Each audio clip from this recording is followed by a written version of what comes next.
వారణాసిలో ఆ సన్నివేశాలకు థ్రిల్ అవుతారు. మహేష్ బాబు కథానాయకుడిగా ఎస్ఎస్ రాజమౌళి దర్శకత్వంలో రూపొందుతున్న వారణాసి సినిమా వచ్చే ఏడాది ఏప్రిల్ 7న విడుదలవుతున్న సంగతి తెలిసిందే.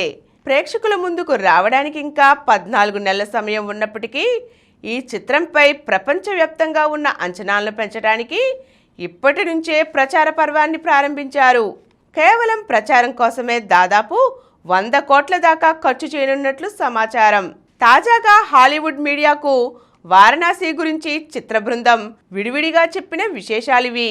వారణాసి చిత్రం నిడివి 3 గంటల 20 నిమిషాలట. ఎక్కడా బోర్ కొట్టకుండా ప్రతి క్షణం ఆసక్తికరంగా కొత్త అనుభూతినిచ్చేలా తీర్చిదిద్దారట. హాలీవుడ్ దర్శకుడు జేమ్స్ కెమెరూన్ తెరకెక్కించిన అవతార్తో నా సినిమాను పోల్చడం గౌరవంగా భావిస్తున్నానని రాజమౌళి ప్రకటించారు. ఈ చిత్రంలోని కథాంశం ఒక ప్రపంచం నుంచి మరో ప్రపంచానికి మారుతుంటుంది. మన పురాణాలలో ఎప్పటి నుంచో ఉన్న అంశాలే ఇవి. ఈ కథలన్నీ మన రక్తంలో ప్రవహించేవే. భావోద్వేగాలను బ్లెండ్ చేయడం సులభమైన విషయమే.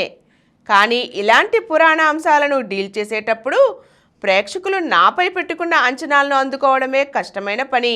వారణాసిలో 25 నిమిషాలు మన ఇతిహాసాలపై సన్నివేశాలుంటాయని, వాటిని చూసి ప్రేక్షకులు చాలా థ్రిల్ అవుతారని రాజమౌళి అంటున్నారు. ఈ సినిమాకు ప్రియాంకను కథానాయికగా తీసుకుందామని అనుకున్నప్పుడు మందాకిని పాత్రను ఆమె పోషించగలదా అని సందేహించాను. కానీ షూట్లో తొలి రోజే తన నటనతో ఆమె నన్ను ఆశ్చర్యపరిచింది అన్నారాయన. దేశంలో సరిపడనన్ని ఐమాక్స్ తెరలు లేకపోవడం ఈ సినిమా విషయంలో నాకు ఎదురైన సవాలు. అమెరికాలో 400 ఐమాక్స్ తెరలుంటే భారత్లో కేవలం 35 ఉన్నాయి. ఈ సినిమా విడుదలయ్యే నాటికి వీలైనన్ని ఐమాక్స్ తెరలు భారత్లో ఏర్పాటు చేయండి అని లాస్ ఏంజల్స్లోని ఐమాక్స్ కార్యాలయం దగ్గర ధర్నా చేస్తా అన్నారు నవ్వుతూ.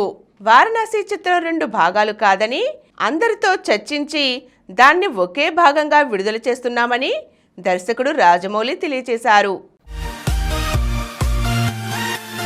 ఈ కార్యక్రమం మీకు ఎంతో నచ్చింది కదా. ఇటువంటి మరిన్ని వీడియోల కోసం అనతి కాలంలోనే 21 కోట్ల వ్యూస్ సాధించిన సమరం ఛానల్కు సమర్పించు సమరం సినిమా ఛానల్కు సబ్స్క్రైబ్ చేయండి, లైక్ చేయండి, మీ ఫ్రెండ్స్కి షేర్ చేయండి. అలాగే ప్రక్కనున్న గంట సింబల్ని ప్రెస్ చేయడం మర్చిపోకండి.